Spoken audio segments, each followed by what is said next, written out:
This is Exquisite Gamer's review of Ori and the Blind Forest. The game starts off with a cutscene that shows how the Spirit Tree lost the game's main protagonist, Ori, to a great storm and how Naru, a mystical bear-like creature, adopts Ori as her own child.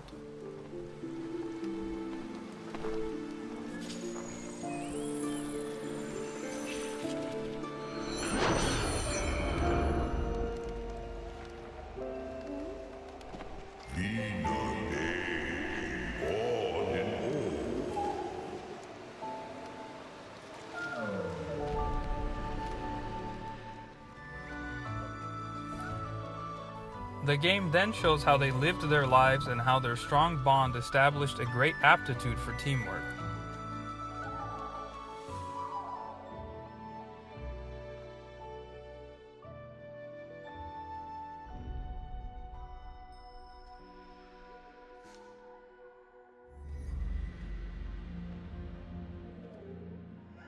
Unfortunately, as the forest withers from the loss of its great spirit tree, food becomes scarce, which causes Naru to sacrifice herself so that Ori will not starve.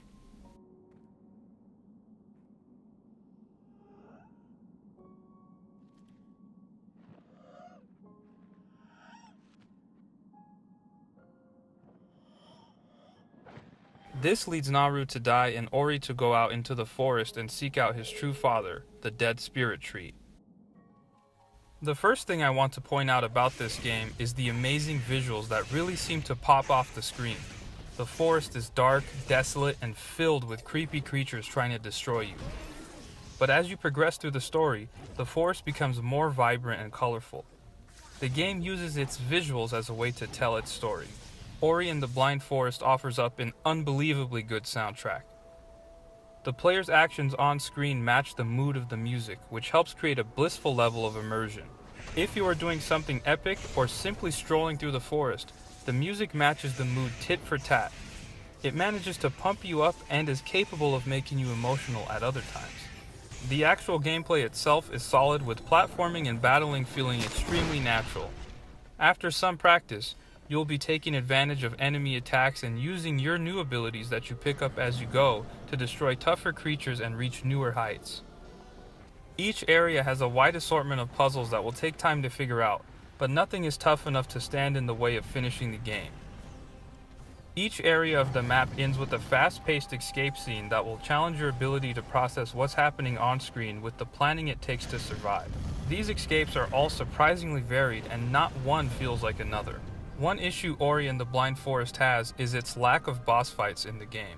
You get these sweet offensive abilities, but you are never able to put them to the test against superior foes. A few boss fights sprinkled throughout the game would have offered a good change of pace from the puzzles and fending off small creatures that litter the game's different sections. It is also not the longest game and will likely take most players 8 to 10 hours to complete, and that includes getting all the secrets it has to offer. As far as post-game content, the game offers nothing once it's finished, not even a new game plus or challenge section. The definitive edition of this game does have new difficulty levels, which may make some come back for more. When it's all said and done, Ori and the Blind Forest is a great game that definitely should be played by all gamers. Exquisite Gamer gives Ori and the Blind Forest an 8.5 out of 10.